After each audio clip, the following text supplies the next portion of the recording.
here. Miles Bridges. Been a lot of rumors. Chase, I'm going to read a few of them here. A lot of reports about Miles Bridges' future. First, I think Jake Fisher reported from Yahoo Sports that the Jazz are one of several teams who called to express interest in Miles Bridges, along with Detroit and Phoenix. He also writes in the same piece that there was league-wide skepticism that Hornets would be able to retain Bridges, but now they have newfound flexibility, creating as much as $45 million in upcoming cap space. It could push an interested team into trading for him now, as opposed to leaving Bridges available to re-sign with the NBA club he's only known. Interesting tidbit at the end there. Also, in Phoenix, there's been two reporters. Dwayne Rankin of the Arizona Republic. He wrote, Suns confirmed to the Republic the Suns are interested in Charlotte Hornets forward Miles Bridges. The Suns aren't just looking at Bridges. They have 10 or more other players on their radar. And then Gerald Bourguet from the Phoenix Suns also said, as first reported by Phoenix Suns podcast, the Suns' interest in Miles Bridges is very real. It's been confirmed by multiple outlets, and where there's that much smoke, there's typically fire. Now, that all kind of came out in the period of 2 days, and then Miles Bridges went public with a quote to the Charlotte Observer. Shout out Rod Boone from the Charlotte Observer. And he wrote, like I said before, the Hornets have been behind me and I want to stay here. I want to stay here, and that's never going to change. So as much as talk as people have that's going around, I just want to know, I want people to know I want to stay with the Hornets. That's a lot of whirlwind since we last spoke. Reports from multiple teams, multiple outlets, then Miles Bridges coming out publicly, saying to the Observer, I want to stay. What do you make of this situation? It's a complex one. It definitely is. I've kind of been saying all year that, I don't really know what his value is as a player, just due to the myriad of off-court situations, both the legal situation and his contract status having taken the qualifying offer. But now, I think it's at least getting slightly clear that, the Hornets are not going to get commensurate value, probably, for a player that averages 20 points per game and definitely has his flaws, but is able to offer you some extremely positive offensive things that Miles can do. It's probably going to be a couple seconds, and salary filler kind of seems like the middle ground value for him right now, unless, like Jake Fisher said, there's some sort of bidding war that develops among the teams that want him, which I kind of don't picture that happening just because he can control where he goes. I could kind of see him, if this is a discussion that's had between his camp and the Hornets front office, being okay, I don't really want to go to Utah. If I'm going to be traded, I'd like to go to the Phoenix Suns where I can contend for a championship, re-sign and be alongside Beal, Booker, and Kevin Durant. I'd rather just go there because he has the ability to do that. So I can't really see there being a bidding war because he can pretty much directly steer himself to whatever team that he wants. But then again, that at least will drive up his value, even if it makes it so that even if he only wants to go to this one team, they're going to have to give up something more than what they probably would have if the Hornets were to trade him, 3 months ago or over the summer or anything like that, in the past, leading up until now. But it seems like with his on-court play and just with everything being further in the past, right or wrong, teams are kind of moving on and being more willing to at least share that they're interested in him rather than there just being no rumor of the sort other than the fact that the Hornets were going to re-sign him, which was the case for most of the past year and a half. Why do you think you talked about that middle ground of value, which seems to be salary filler in 2 seconds? I've seen that as well. Why do we think that's established? Why has this become the middle ground? I've got my own theory, but I'm curious to see what you say. So I think that it's because when you're the team that's trading for him, you don't have his bird rights. So no matter what, you can't give him the contract that A, he probably wants, and that B, the Hornets are able to give him right now. So you're kind of knocking off whatever level of interest that he has in being there anyway, because he can't take the same type of contract that what he'd get right now with Charlotte. In going forward, it seems like he's going to want to make pretty good money.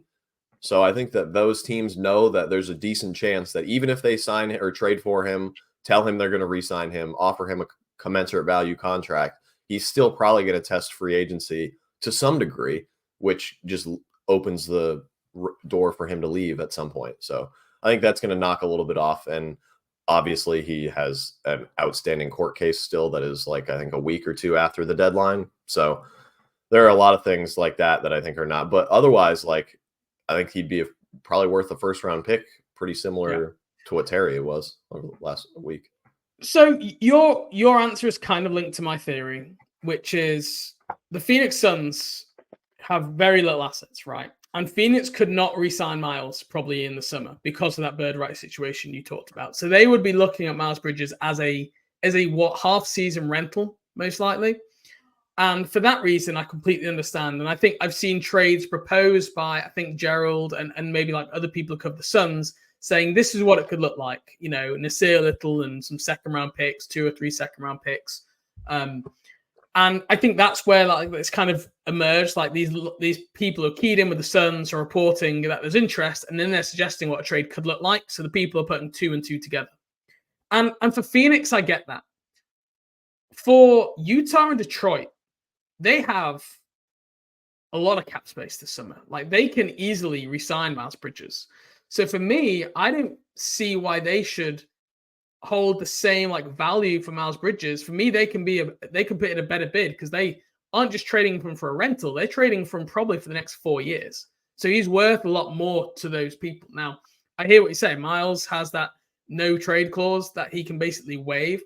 But equally, if Miles says, like, I'm not waiving it for anywhere other than Phoenix because I want to go win a championship, which would go against what he said in the Charlotte Observer, by the way, then I just don't think I'd trade him. I think I'd just be like, we're not going to do, like, if you want to be traded, we will trade you, and we can trade you anywhere for half a season. And then if you want to go sign in Phoenix or go sign with a contender, you can do that as a free agent. But I would keep him and try and trade him like via a sign and trade in the summer. Or I think I'd even like prefer to like try and re-sign him and then he like walks instead of getting like 2 second-round picks from the Phoenix Suns. Like, I know it would be easy in hindsight to say, well, he should have taken the 2 seconds when he walks for nothing. But I just think there'd be other avenues, either re-signing him or signing trading him in the summer, which I would rather pursue. And I don't think that's the case anyway. I mean, we'll get into these quotes from Miles in a little bit, but I think the value around what I've seen reported around is probably lower than I think the reality in the Charlotte Hornets situation. Yeah, and especially because he is, after Terry, the guy that you would think that if they traded him, just looking at his box score production, his age, his salary, he would be the guy that they can get the most from and be able to extract some like real positive value from another team. But obviously his situation has been muddied quite a bit over the last couple of years. But I mean, even still, he's back now. Like the NBA has already handed out whatever punishment that he's going to get, we assume, unless this next court case, another punishment is levied against him because of it. Look, like that part's already over for another team. That, like they don't have to deal with that. From what I've heard, nobody seems to be very worried about this February 20th court case. Okay, like other teams, Miles Bridges himself or the Charlotte Hornets. I think that might come and go with very little change. Yeah, and like, I that does add up because to this point, like you would think the NBA or the Hornets or Miles or whoever would have issued some sort of statement on it, which I don't really believe that they have, to my knowledge. I know it's been a couple months since that first came out now, so I might be wrong, but I don't believe that they've acknowledged it in nearly as significant of a way that they did the first time back in June of 2022. So like another team that's trading for him doesn't have to deal with any of that. Like the Hornets already, bit the bullet. Like he missed a year for them and then another 10 games to start this year. The team that gets him is just getting the basketball player, Miles Bridges, with, 80% less of the off the court baggage as to what he had with the last year and a half with the Hornets. So there is at least that, which you would think would help kind of rebuild that value back to what it was 2 seasons ago, going into that offseason when he was like a borderline all-star. But obviously they're not going to get quite as much in a trade as they would have in that moment. Yeah. I will say with his statement to the Observer, and the second bit particularly, he wrote, and I'll just say it again, so as much talk as people hear that's going around, just know I want to stay with the Hornets. That does sound to me like a little bit like if I get traded, like, it's not me who initiated it, it's the Charlotte Hornets. Do you not think that kind of is like trying to pass blame there a little bit in terms of it wasn't me, it's them? Oh, absolutely. Like 100%. I mean, and I kind of get it from his perspective. Like the fans are going to think that it was him because he has the no trade clause, and the team that trades him doesn't get his bird rights. He just sat out a year and a half after being involved in an extremely serious off the court legal situation. Like, I think all the fans rightfully have plenty of reason to think that he would have been the one that would initiate that, just given his situation. But I mean, yeah, it seems like it was pretty clear that he was trying to spell it out. Like, I'm willing to stay here. Like, he directly said, like, I want to be a Charlotte Hornet, like almost verbatim. So Yeah. you really can't spell it out any more than that. Like him being like, I want to be here, but if I'm not, it wasn't my fault. And this is a dangerous game you're playing if you're the team with that, right? Mhm. Like he's unrestricted free agent with a no trade clause. Like, you are creating friction, it feels right now. He's had to go to the Charlotte Observer to make his statement. He's not spoken to Hornets.com. No. He spoke to the Charlotte Observer, right? And I know Hornets.com wouldn't normally put that, but he could have released it by himself, like, but he's gone to a news outlet to do that. And I do wonder if there's a little bit of friction being created here between Miles and the new ownership group, who maybe aren't seeing things how they want to, right? And they are looking to move him. And I just hope that both sides can work collaboratively on trying to get something that doesn't end up that, you know, the Charlotte Hornets get massively screwed over. It feels like they're going to get a bit screwed over in the grand scheme of things, no matter what. But I mean, after Charlotte have just traded away Terry Rozier, you know, one of what LaMelo calls the three amigos, if they were to move on from Miles a week later, LaMelo Ball, I mean, you just saw him in the Utah game. He was one unhappy guy sitting on the sidelines, right? How worried should the team be about him being like unhappy that you're basically trading away his two best friends on the team? So I don't even think of it from that perspective, though it definitely does have an impact, especially for like a younger guy that's really like all he's known is playing alongside those two. But, and this is something I really, really don't think people give LaMelo enough credit for, both Hornets fans and just the NBA community at large.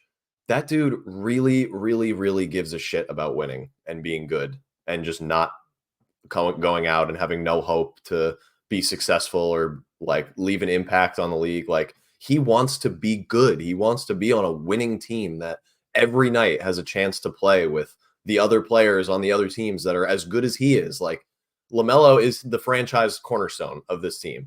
If you look at the franchise cornerstone of nearly any other team in the league, they have another really good player alongside them. And the Hornets might have that in Brandon Miller, but just not yet. And B, they have some sort of stretch where they've been good already, like, and had sustainable success. Like Tyrese Halliburton's getting there right now.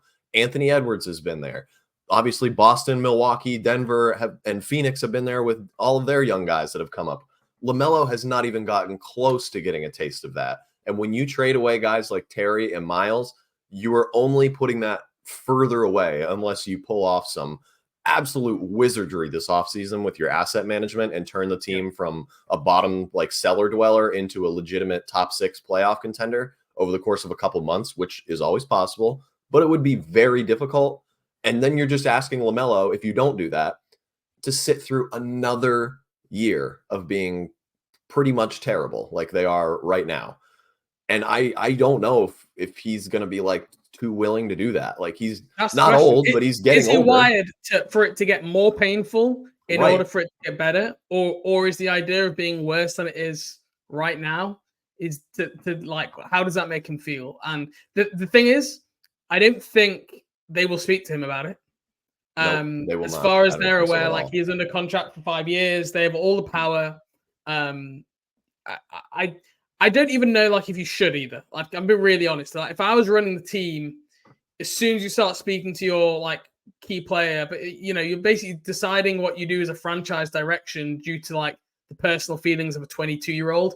I just don't think that's how like you can run a sustainable organization. If you're LeBron James, right, it's a little bit different, but we are not talking at that level just yet. So that's definitely one of the things to keep into account. And I mean, even though Miles is a free agent in the summer, I kind of feel like really free agency is playing out right now. Like the team know exactly what Miles Bridges wants to get paid. All right. Before the summer, before he came back from the qualifying offer in the summer, Jake Fisher reported that Bridges was seeking upward of $25 million in average annual salary from the Hornets this July. Well, that's when he hadn't played in over a year. And that was, now the cap is going up as well. So would you agree that he's in a stronger position now to negotiate than he was then? Yeah, definitely. And he's come back and shown that he's at least not going to be marginally worse. And he's at best like a pretty equal player to what he was when he first left. So I agree. Yeah, I hadn't even thought about it like that, but I definitely agree that he's in an even better negotiating position than he was. Well, if I'm Miles Bridges' agent now, I'm saying, well, if it was 25 then, now it's 30, right? Yep. I can play in all the games. I'm not suspended anymore. Like I've come back and I've proven. Like, so you're talking about like Jeremy Grant is a good example. This past offseason, he signed a 5-year, $160 million deal. That's average annual salary of $32 million per year. Miles Bridges is younger, arguably probably more productive offensively, not as good defensively. That is definitely the case. But as a team that you are where the Charlotte Hornets are, and probably similar to almost where the Portland Trailblazers are, like, do you want to have a guy north of 30 million locked up long term for someone who doesn't automatically like raise the level of your team to like a competitive level of play? Because I don't think Miles does that. He's a good player, but he's not necessarily changed, I don't think, the ceiling of this team since coming back.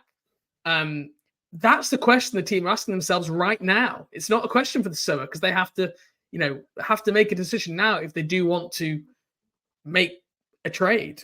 Where is that Maginot line for you? Like, of what would you be happy to re-sign Miles Bridges? Let's say free agency start tomorrow. You've seen what you've seen.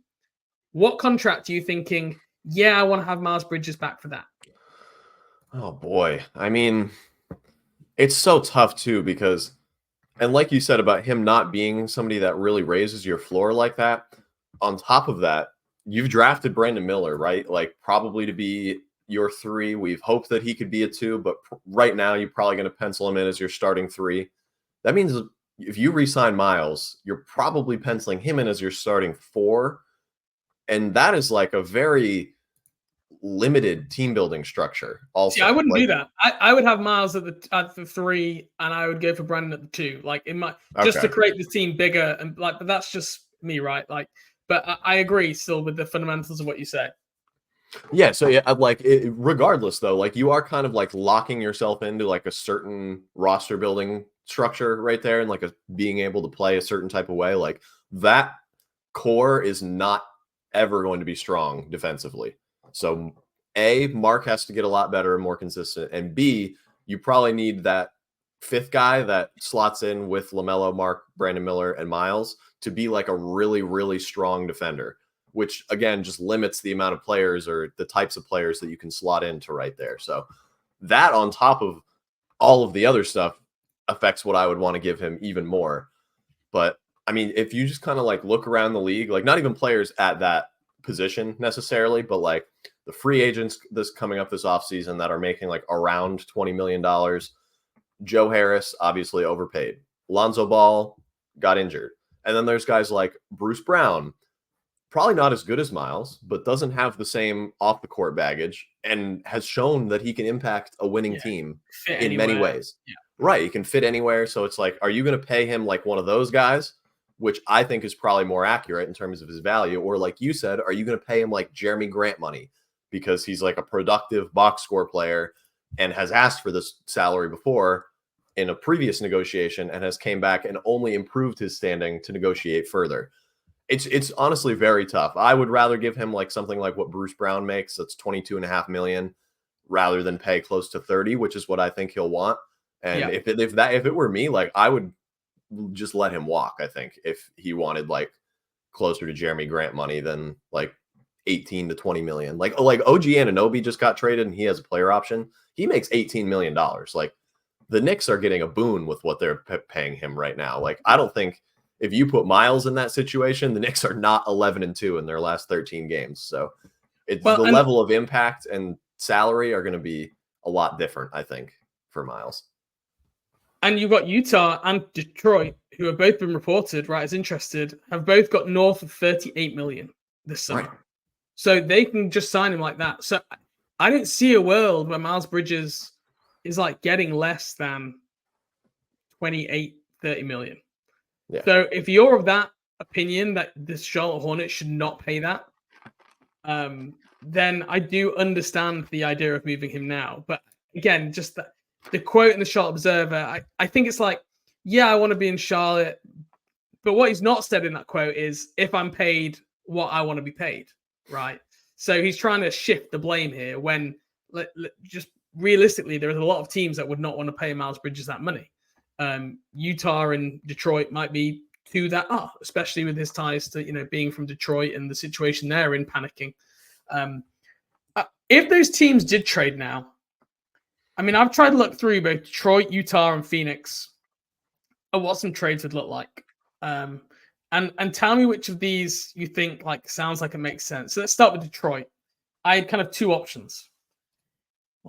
You could do, depending if their front office is just out on Jaden Ivey, who has, had issues this year. The coaching obviously hasn't loved Jaden Ivey.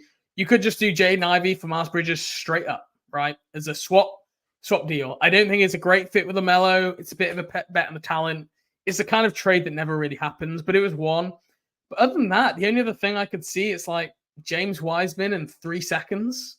Yeah, I mean, I don't love that, but again, it matches that criteria earlier of just second round. It's picks over players. Wiseman expires this summer. Maybe Charlotte have a look at him. Obviously with the big man injuries that they're having this year, but he's struggled everywhere he's been now. He's shown no real progress. Do you think again? Do you like any of those Detroit moves? I would do the Bridges for Jaden Ivey swap in a heartbeat. Which is why I think it doesn't get done. Right, exactly. Yeah, that's perfect evidence that it's probably not a plausible trade if the two Hornets podcast hosts are like, yep, let's do it right away. But I mean, on top of the fact that you get an extra year, I believe, out of Jaden Ivey, because he was drafted more, or actually 2 years, I think, before you'll have to re-sign him. Yeah, I think he's a great fit next to LaMelo on court as a downhill athletic scorer, reasonably good positional size, and at least an average defender, a ceiling to be an above average defender.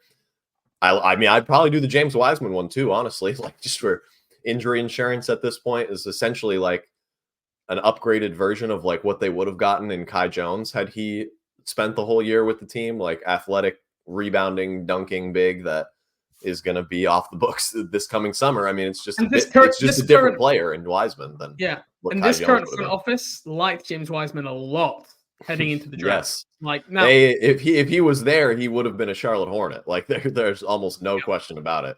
Absolutely.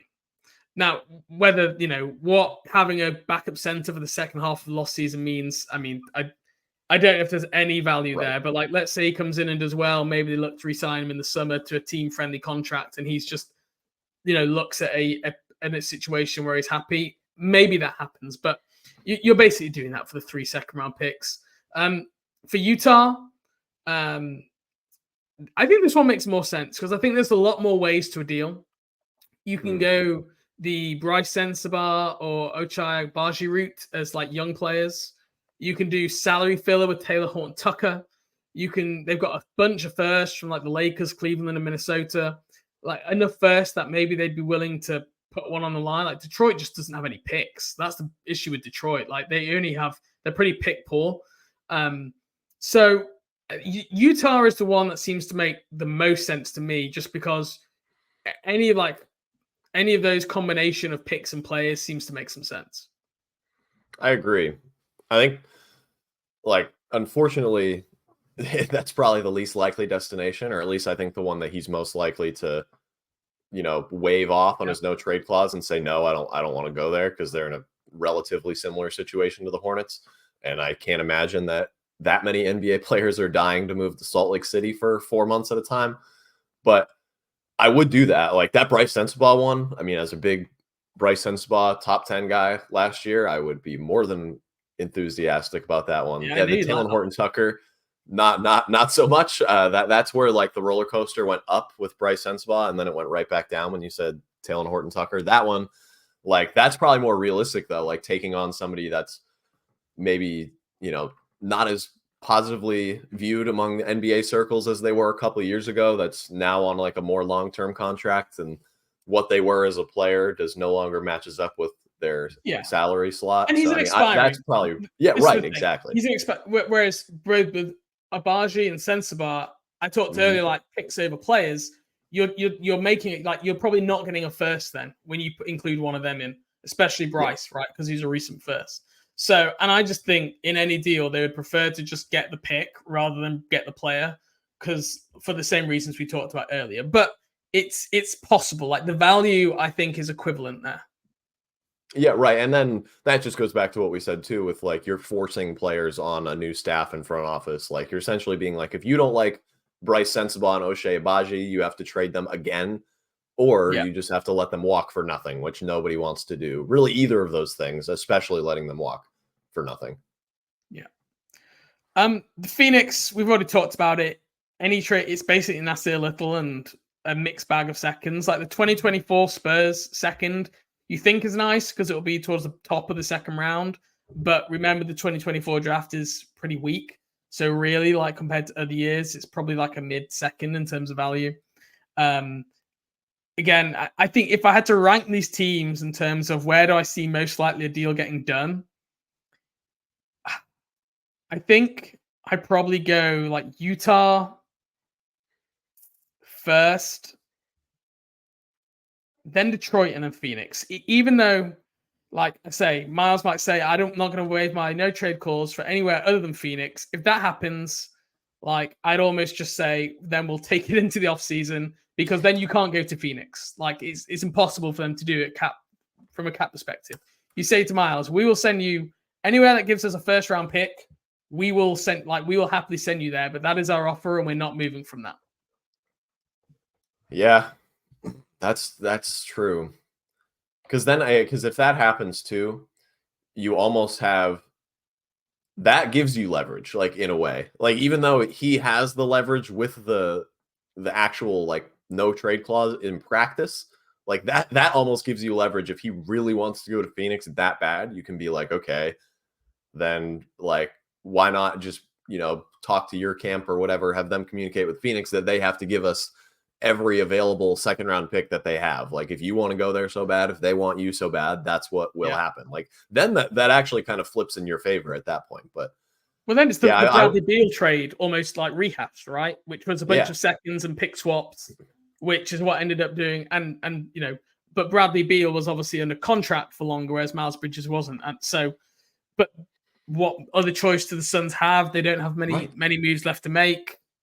Yeah, they really have no way to build their team other than through trades like this, like taking on a player whose value and on-court production don't necessarily match up. And like doesn't make sense for them though. Like it's so short-termism. I know they'll win now, but it's literally win this year, or else you lose all your seconds and Miles Bridges. I just don't understand how else, unless Miles Bridges is re-signing for like a way below market value contract, which he's not going to do. It just makes no sense to me. I just don't understand this Phoenix Miles link at all, other than Matt Ishbia, the owner of the Phoenix Suns, is a Michigan State alum. Like that makes sense to me, but the rest of it, I just don't get it. Yeah, I mean that is easily the strongest argument in favor of making that deal if you're the Suns. They just don't have anything to trade, which like it kind of, again, if they win a championship, it doesn't matter, but it puts into question the strategy of team building that the Suns and many other teams in the past have kind of undertaken here.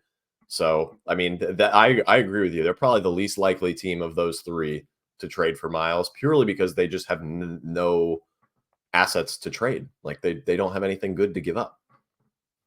Yeah. I wonder if some of this is Phoenix trying to make their knowledge public so that Miles like requests a trade and says, I won't go anywhere other than Phoenix, to, like you say, to try and use his leverage of, well, I know they're interested in me. Don't trade me to Utah or Detroit. I want to go to Phoenix. And that could make, like, I would understand in some ways, like Phoenix trying to do that.